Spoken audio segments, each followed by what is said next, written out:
The Asiatic cheetah. This graceful large cat has roamed vast areas for millennia, but is now facing an increasingly uncertain future.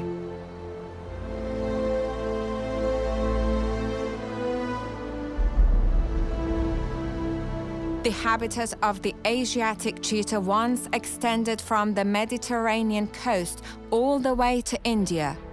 It is now limited to just Iran. It is why the Asiatic cheetah is now also known as the Iranian cheetah. Today, the Iranian cheetah is found only in parts of the northeast of the country and the deserts of central Iran. While the African cheetah is listed as vulnerable by IUCN Red List, its Asiatic cousin is critically endangered. 2 steps ahead of the African cheetah, and just 1 step away from extinction. But why are we allowing this to happen? The Asiatic cheetah has a significant place in Iranian history, culture, and literature. The cheetah is featured in ancient paintings, pottery, and literature, including the famous 10th century Persian book of poetry, the Shahnameh, the Book of Kings, in which the author, Ferdowsi, describes the greatness and glory of this majestic cat in Persian royal courts. Cheetahs were domesticated and trained by handlers for the royals. The large number of cheetahs in the king's court were a sign of power and status. But over the years, as the human population has rapidly expanded, the number of cheetahs has decreased dramatically. In the last decade alone, the population of cheetahs in Iran has dropped from 100 to fewer than 16. One of the last surviving Asiatic cheetah cubs was Piruz. Piruz was the only survivor from 3 cubs born in semi-captivity for the first time in Iran. All 3 were delivered by C-section in May 2022 in Tehran National Park. As a result, their mother wouldn't feed them. Piruz, which in Farsi means victory, quickly became a symbol of Iranian cheetah protection and gained popularity among the people. He was kept in a fenced reserve at Pardistan site in Tehran with no specific plan for his future. Although his handler, Alireza Shahdari, was dedicated to Piruz's welfare, the poor care he received at birth and the diet he was fed did not allow him to thrive. He lived for only 10 months and died in February 2023. Cheetah conservation projects in Iran have been unsuccessful in recent years. The greatest achievements in preserving this unique species have been through the work of the Persian Wildlife Heritage Foundation.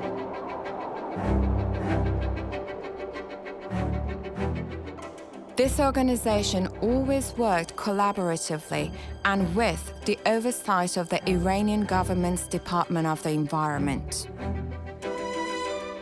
It was the foundation's ceaseless efforts for conservation of cheetahs that resulted in international funding and support from the United Nations, American and European foundations. But then disaster struck. Suddenly, in 2018, 9 members of the foundation were arrested by the Islamic Revolutionary Guard Corps on alleged charges of espionage. Kylie Moore Gilbert is an Australian researcher of Islamic studies from the University of Melbourne who was falsely accused of spying. She met two of the members while being detained in Evan prison. She was able to learn the truth about what happened. I lived with them in a cell for 10 months and I know them intimately. You know, we were together 24 hours a day. They were really sad about this. They knew that they were the only group in Iran that had the power and the capacity to save the cheetahs. They would tell their captors, this is our mission in life. We're here to save these beautiful, precious species from being wiped off the planet. This is Iran's heritage. They had made such a contribution to this country. And the fact that the thanks that all of them would get for that is being thrown in prison, subjected to torture, horrendous treatment, and a lengthy prison sentence is just shocking.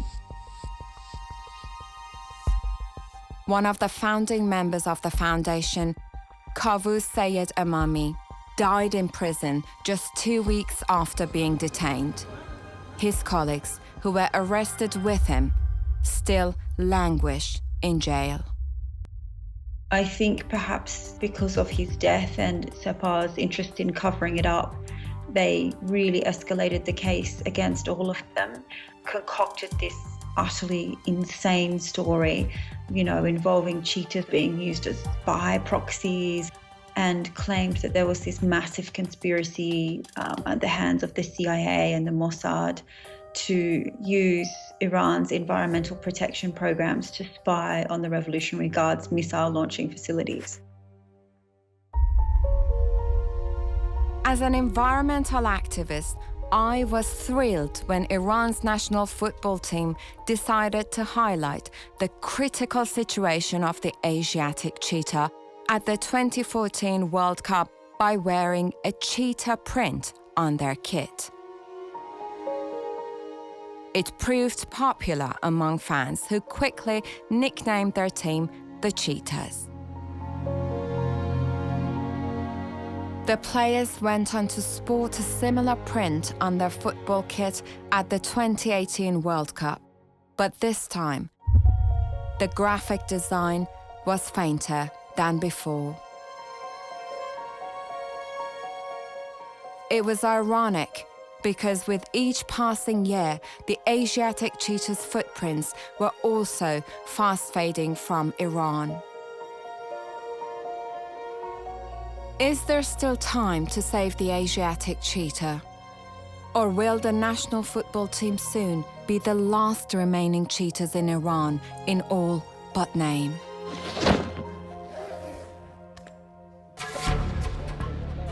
I'm Shooka Bidarian, and I'm traveling to Africa to find out how conservationists there are not only preserving and protecting cheetahs, but also helping these big cats to breed in the wild. Technically, the Asiatic cheetah is already extinct, unless somebody with the political power makes something happen now. What more could Iran be doing to conserve the Asiatic cheetah? It is human interaction that is now needed to save those animals. What can be done to ensure it has a future? Genetics is the baseline of having a stable population to grow from.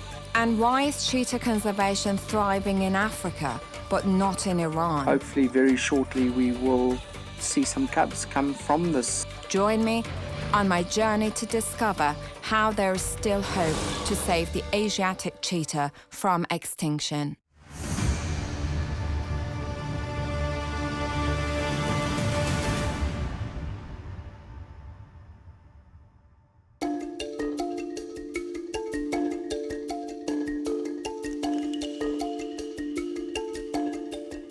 These tropical grasslands provide an ideal habitat for Africa's unique wildlife to flourish.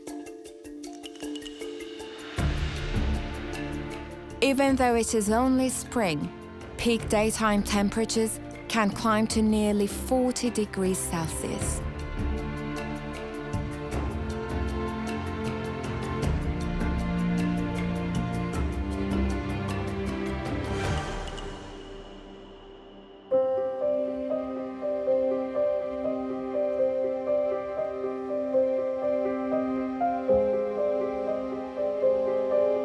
This is the lodge at Winters Hook Private Game Reserve. We are in the Northern Cape, which is 900 kilometers from Cape Town and just over 400 kilometers from Botswana. This is pure open savanna. It is where Asia brings cheetahs to be released into the wild. Winters Hook works in collaboration with Asia Cheetah Conservation to help rewild African cheetahs. Asia is an African name meaning hope and life. I've been invited by Asia to see cheetahs being acclimatized for release into the wild plains. Les Slabbert is the reserve's cheetah monitor. Mana Smith is Asia's director of conservation. Both have responsibility for ensuring the animals' welfare.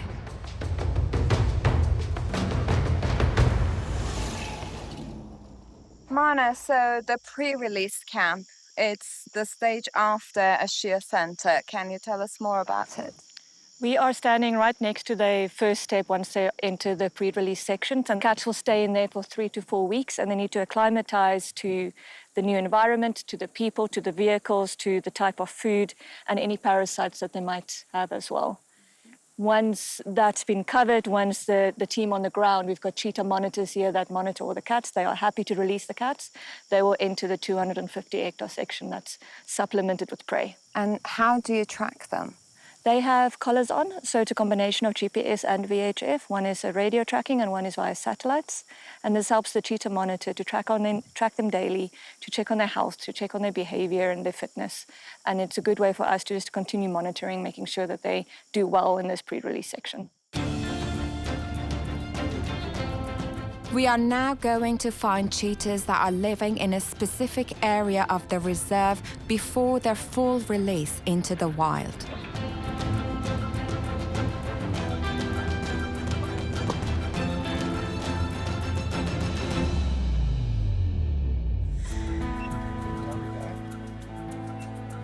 Mana uses telemetry equipment to track the cheetah's location.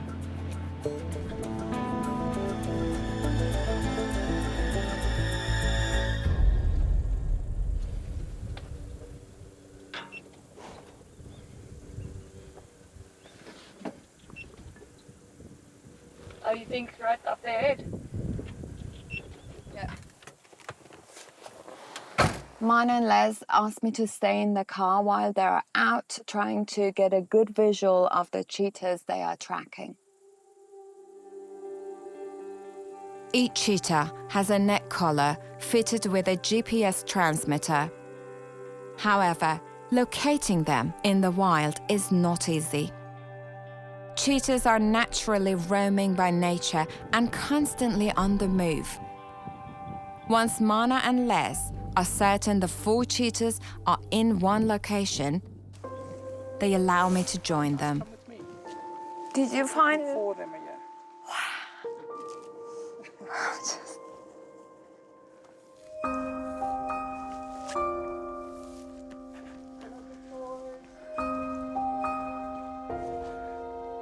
I can't see. So come a little bit closer with me.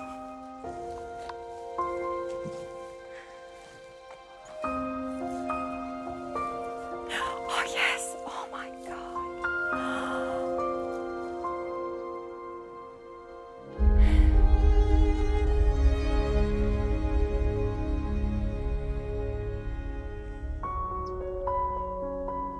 It's so amazing.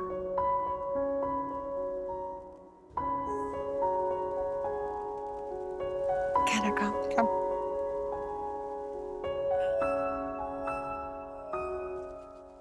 It's just so incredible, and I don't know how to describe it. It's just so amazing to be able to see them in their natural habitat.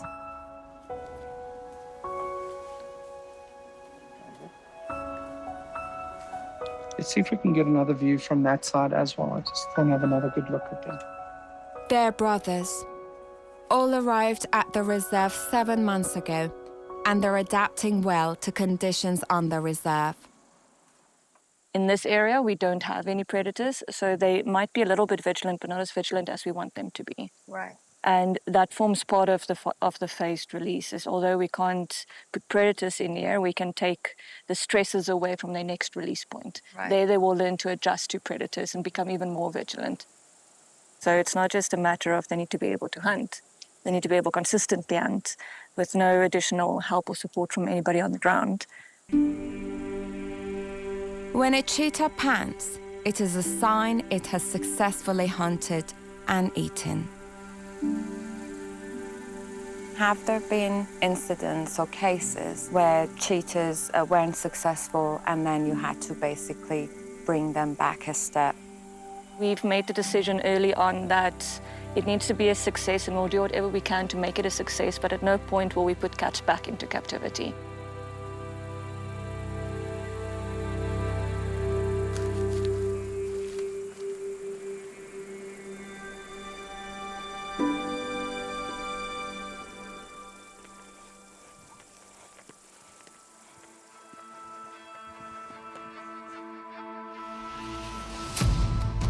I've come to Cape Town. It is South Africa's oldest established city and home to the country's parliament.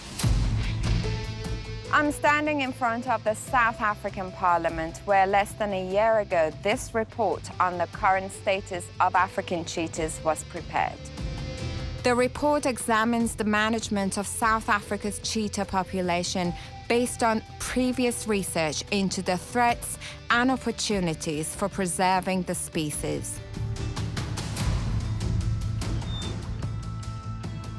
A senior MP explains more. The current cheetah population in the country is quite stable. We know that the cheetahs are rare in South Africa, and the primary goal is to gradually increase the population within the ecological sustainable levels.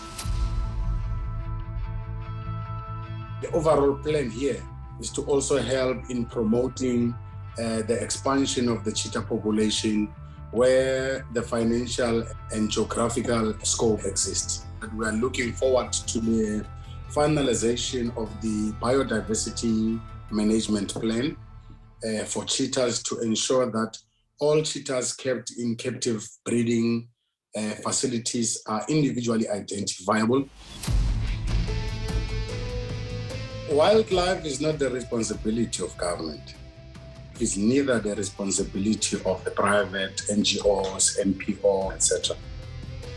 The conservation and the protection of our biodiversity is the responsibility of any human in the country.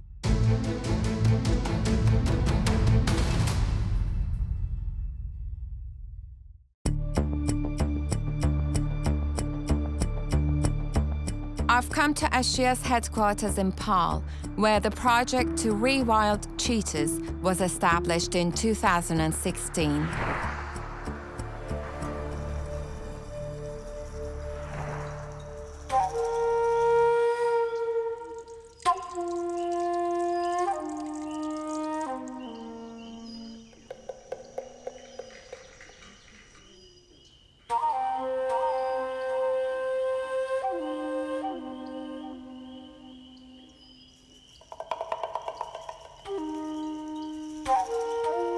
Here at Asia, the enclosures are so large that it's very difficult to spot the cheetahs.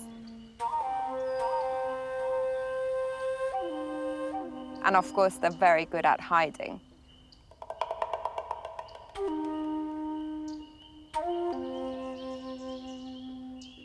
One of the co-founders is a multimillionaire who made his money in business. Stefan Ellenberger and his wife formed Asia with their own funds to get directly involved in conservation. Cheetah Center here is only 35 hectares and only 10 hectares for the cheetahs, but that's only the first step of wilding. Thereafter, they go to the wilding sections. One is near Kimberley and one is in Limpopo near the border of Botswana. And these wilding sections then are 50 times larger, 250 to 500 hectares, with live prey in there, which they then learn to hunt and become wild. The third step is, of course, that they go to a game reserve, which usually has the size of 20 to 40,000 hectares. And there they are living the life of a wild cheetah. I think we have achieved a major step by so far wilding 36 cheetahs. And the most important step is that these 36 cheetahs have created 53 offspring in the game reserves, 53 cheetahs which are unrelated. You had an experience with the Iranian government in relation to cheetah conservation. What happened? Yes, we did. Second half of 2019, the Department of Environmental Affairs, DOE of the Government of Republic of Iran, together with the Iranian Cheetah Society, visited us and wanted to know more about how it works in protected areas and how you can do breeding with, at that time, 30 still left Iranian cheetahs. We showed them the wilding sections, game reserves, and we said, well, the steps you have to do. You can do breeding in a breeding center, which they have then developed. But there's much more to it. You have to breed, you have to wild, and you have to protect your cheetahs, and you have to create a fenced game reserve. Unfortunately, I think only 10% of what we showed them could be done was then put into reality. Given the fact that so little was achieved, how does that make you feel?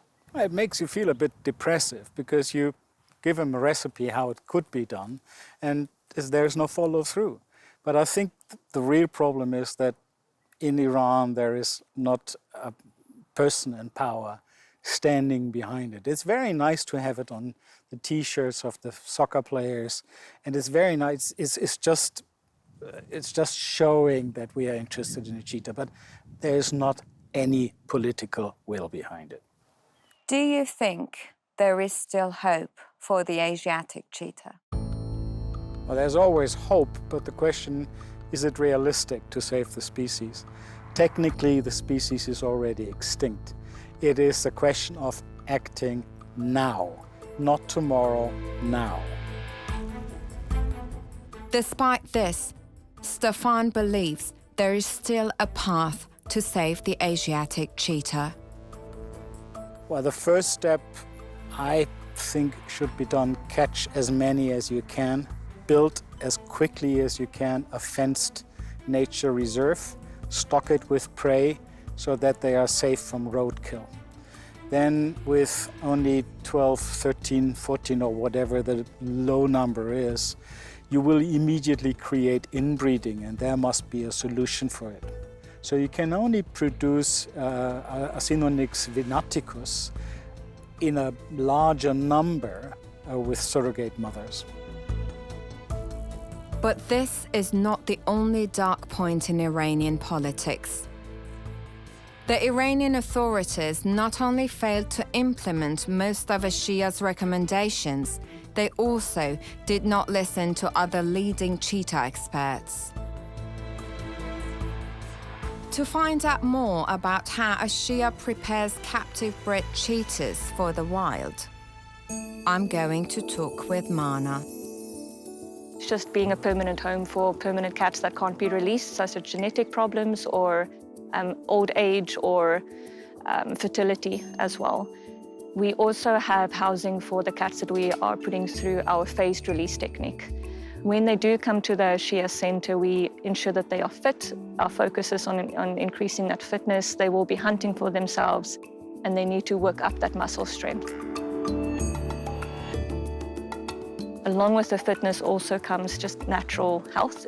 Any person that runs a lot generally are a bit healthier, so we want to make sure that the cats are always as healthy as they possibly can be.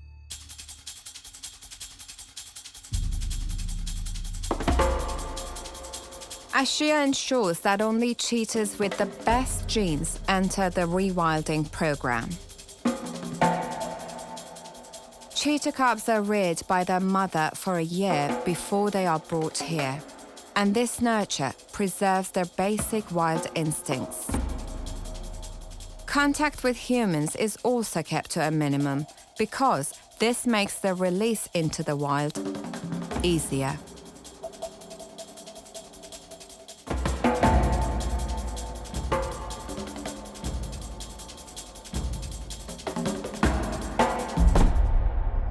Why is it that genetics are so important?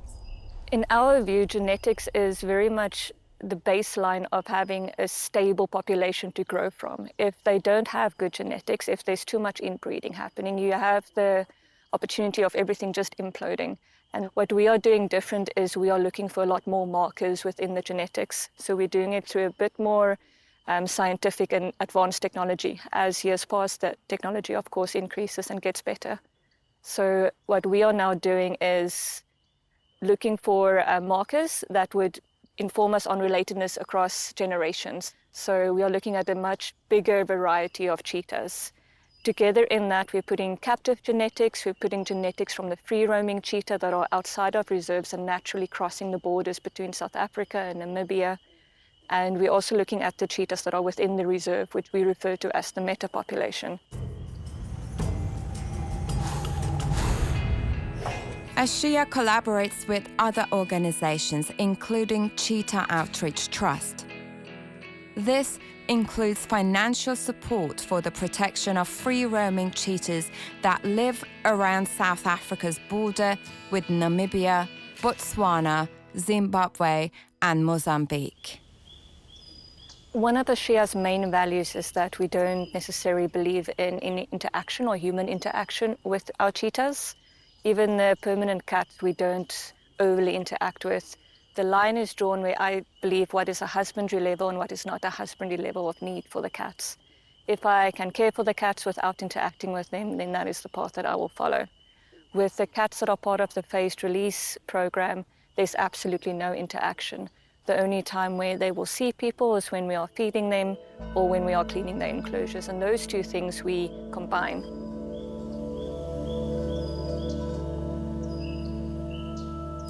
One of the very important aspects at Ashia is the feeding regime of cheetahs, and that is because a good proportion of these cheetahs will be rewilded. Therefore, they have a very specific diet.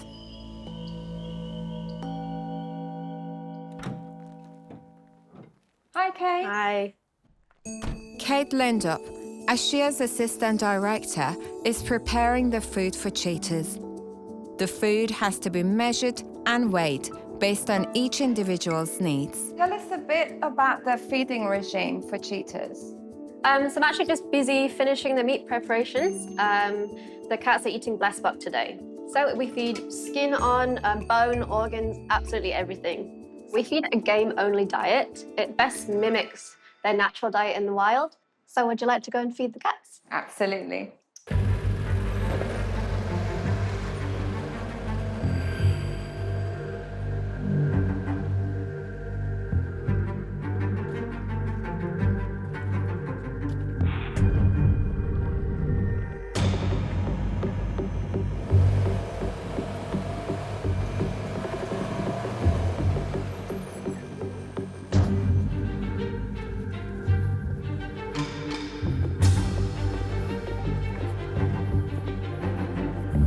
Permanent residence, right?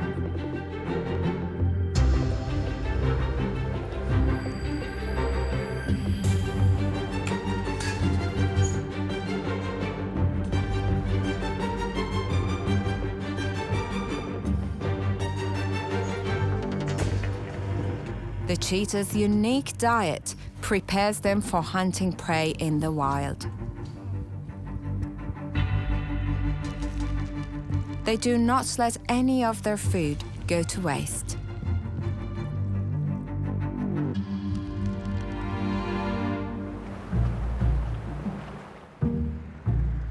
Cheetah Outreach Trust receives a large proportion of its funding from Cheetah Outreach, which is located in the Cape Town area. The primary aim of cheetah outreach is to preserve the population of free-roaming cheetahs in unprotected areas. Dawn Glover, the manager of Cheetah Outreach, is a zoologist who has worked here for more than 20 years. Our cheetahs don't know how to hunt. Food comes neatly prepared in a bowl. It doesn't come alive on 2 or 4 legs. So that's one difference.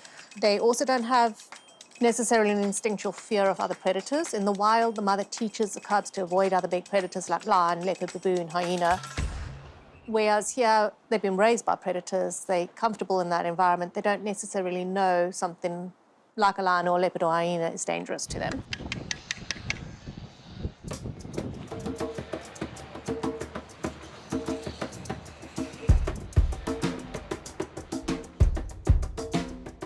Cheetahs are a 4-million-year-old species. They were alive when the saber-toothed tiger was around and made it through the Ice Age.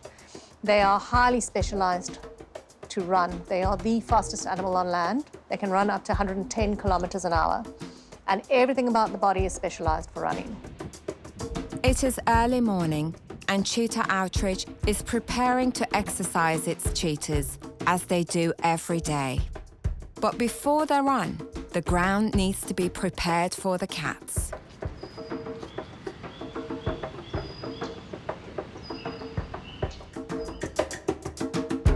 Holes and tunnels made by rodents at night must be filled before the cheetahs run to prevent injury.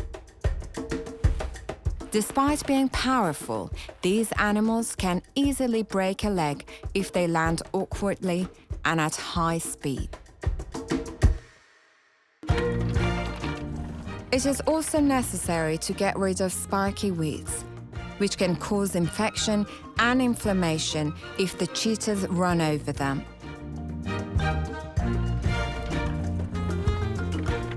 This battery-powered machine, which is connected to the wires, is moving the lure so the cheetahs can chase the lure around the track.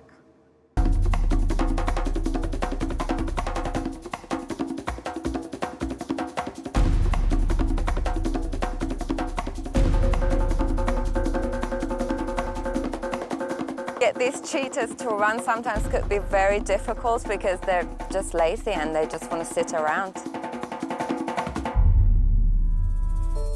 People are coming to South Africa to see our animals. We are an ecotourism facility, and national and international tourists can come in, learn more about cheetahs, what we can do as individuals, as citizenship to protect our wildlife. But we also have a schools program where kids from disadvantaged communities who don't have access to wildlife, won't be going to our game parks, nature reserves, have an opportunity to come here. Cheetah Outreach raises funds for conservation by promoting itself as an ecotourism facility. In Africa, more than 90% of cheetahs live outside protected areas. This means they are often in close contact with humans, mainly livestock farmers and herders who raise cattle, sheep, and goats. For these farmers, the loss of even one animal can be devastating.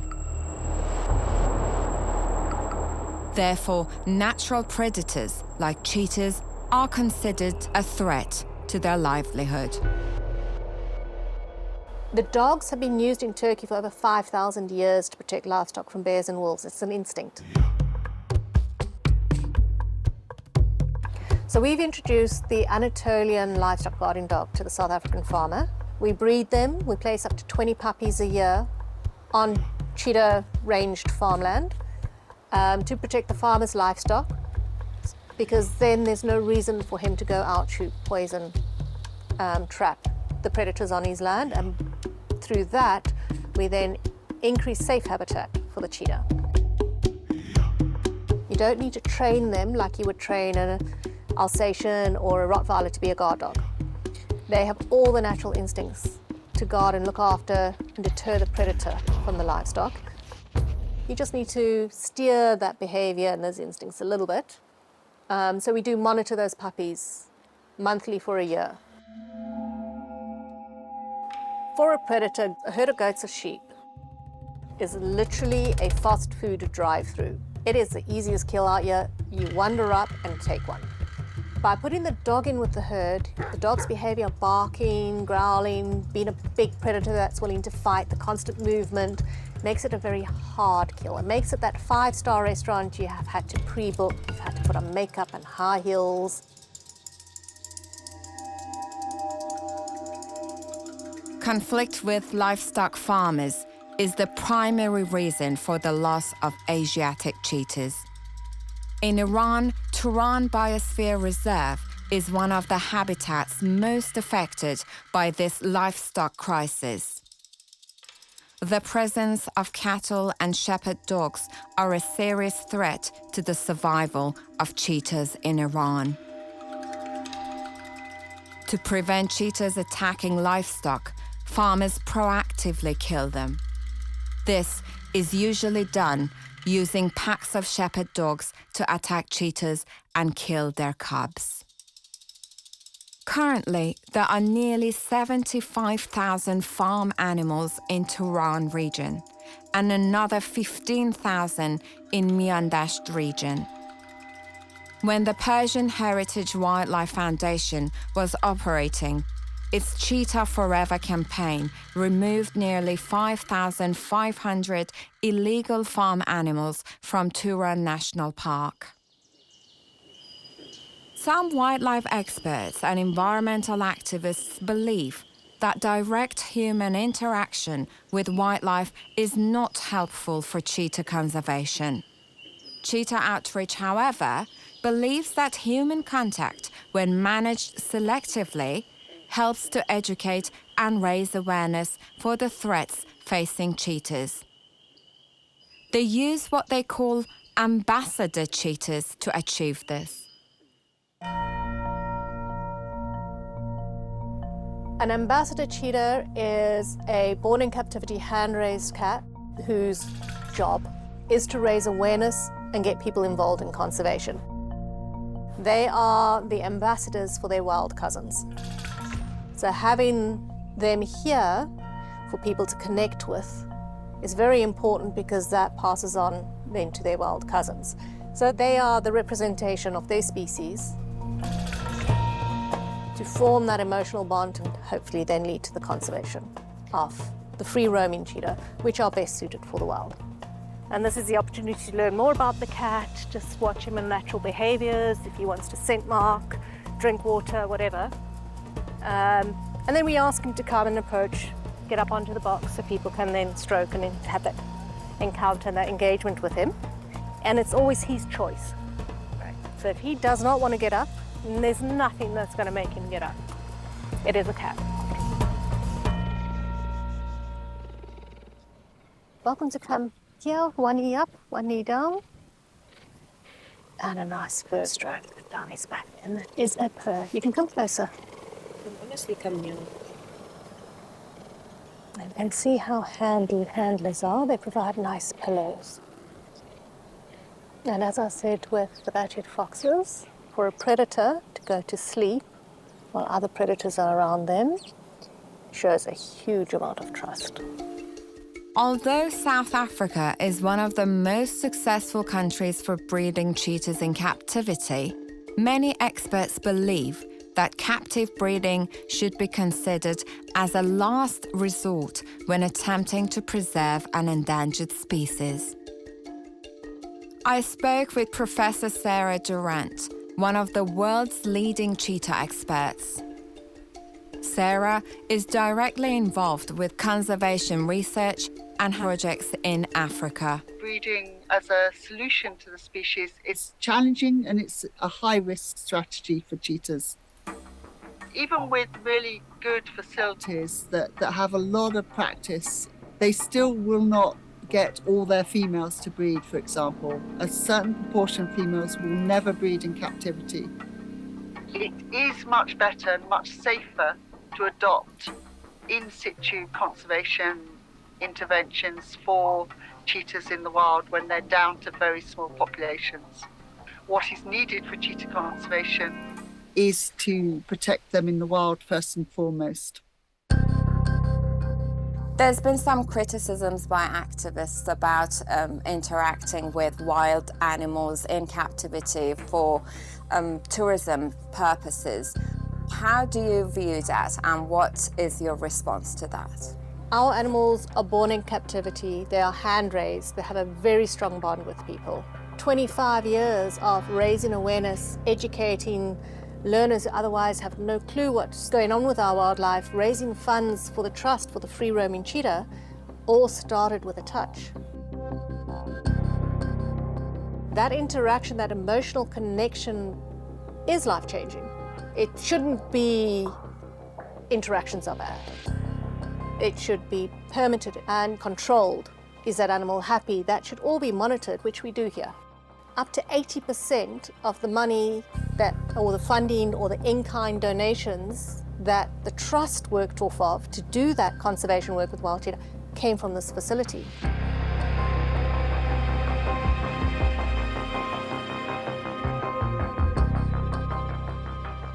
Having spent some time with Cheetah Outreach and learning all about their activities, as well as my own personal experience, made it all the more clear to me that all their efforts is towards preserving free-roaming cheetahs in the wild.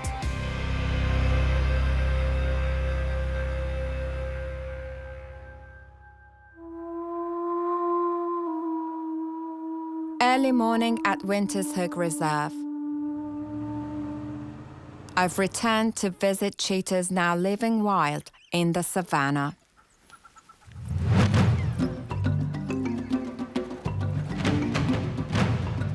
There's abundant prey and plenty of space for the cheetahs to roam.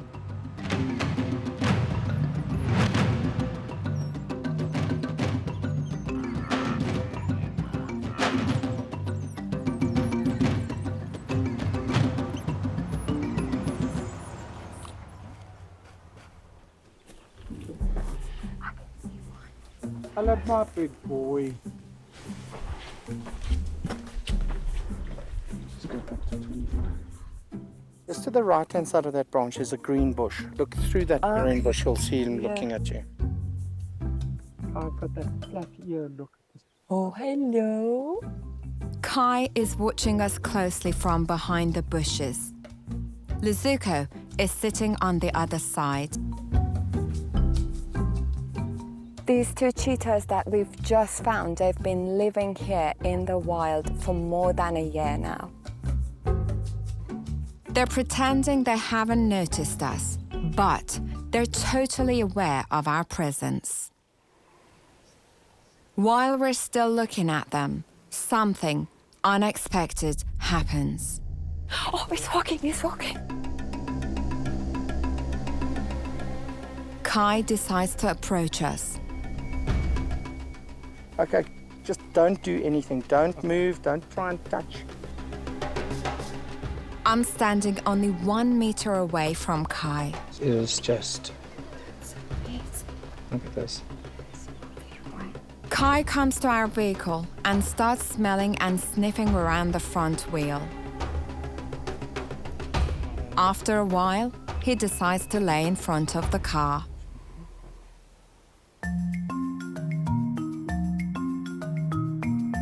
Lizuko usually avoids people, but he is curious to see what Kai is doing.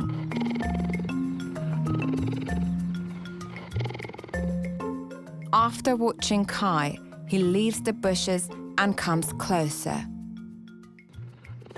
Look, Mana, he's looking at you again with so much love and purring. My God, that is a beautiful shot of his face.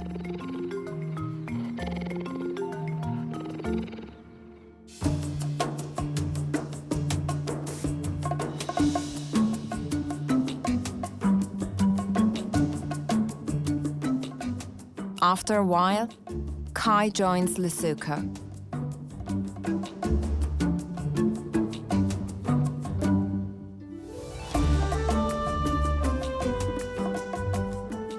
There is a unique relationship between these two cheetahs, even though they are not related by blood. Because of this strong bond, they spend all their time together. What was so significant to see that level of interaction between the two male cheetahs? When it came to the sighting, it was fantastic to see them first of all stay, and then after a little while actually approach us, and was very perfectly comfortable with our presence being there. Not only did they hang around, they also came in a little bit closer to have a look at us. So that was very unique and very surprising actually.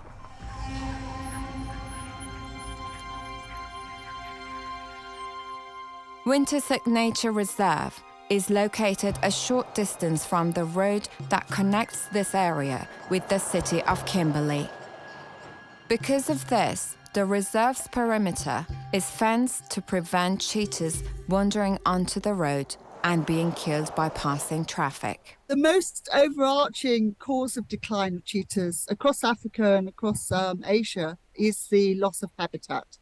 And that's the loss and fragmentation of habitats because of pipelines, because of roads, because of railways, and that causes populations to become isolated and then makes them vulnerable to extinction. As populations of cheetahs become more and more confined to small patches of habitat, the populations are then very small and they can just blink out. In Iran, road accidents play a major role in cheetah deaths. Recent statistics from the Wildlife Management Office in Iran's Department of Environment show that road accidents cause the deaths of more than half of all Asiatic cheetahs. Most of these accidents occur on the Abbasabad-Miami road. Despite erecting fencing along 4 kilometers and creating several cheetah crossing points, casualties continue to happen. During the work of the Persian Wildlife Heritage Foundation, various projects were initiated to prevent road kills. This included campaigns to raise awareness among drivers, especially during exceptionally busy periods such as New Year. One method that is used to monitor the well-being of vulnerable species like the cheetah is the widespread use of so-called camera traps. Installing discrete cameras at strategic points such as waterholes or scratching posts helps conservationists to not only gather information about cheetah numbers and their movements, but also identify individual cheetahs. Camera traps provide essential data about species, population, habitat, behavior, and the way they interact with each other. And it is very important for the conservationists because it provides them the opportunity to understand how human activities impact the wildlife. These are remote cameras that are set out over a period normally of 2 to 3 months. And they track all wildlife that goes past. So they all have unique spot patterns, and no one cheetah is like the other. So we can tell individual cheetahs apart from camera trap images and work out how many there might be in a particular area and then get a density and abundance estimate. The use of these cameras in Iran started with the launch of the Conservation of Asiatic Cheetah project. The Persian Heritage Wildlife Foundation was able to estimate the population of remaining cheetahs in Iran using camera traps and a systematic recording method they developed. We are searching again for cheetahs in the reserve as part of Les' daily routine to check on their welfare.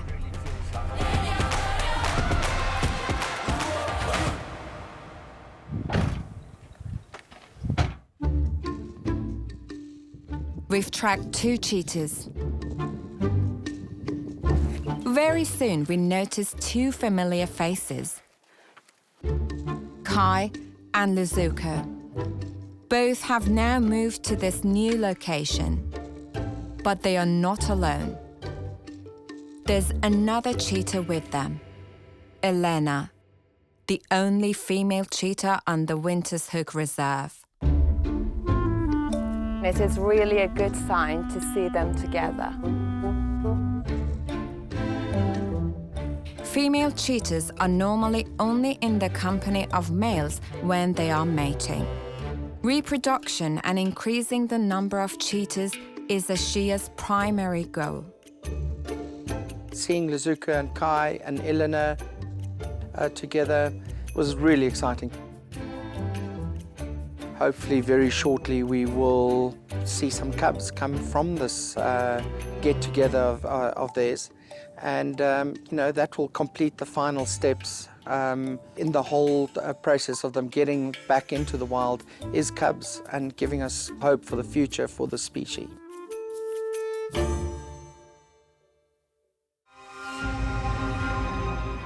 During my short trip to South Africa, I've witnessed wildlife experts taking different but successful paths to preserve and support the growth of cheetah population, all to ensure a bright future for the species. Their love and commitment to guarantee the survival and prosperity of African cheetah is inspiring. The work that wildlife organizations do, their collaboration, along with government efforts, all combine to provide good prospects for future generations of cheetahs in Africa. In Iran, however, despite government promises to protect the Asiatic cheetah, the result so far is only incompetence, failure, and the ongoing imprisonment of cheetah conservationists who had every chance of achieving success until their incarceration. There is still a glimmer of hope to prevent the imminent demise of the Asiatic cheetah. But all agree that unless action is taken right now, there is no possibility of saving the species from certain extinction.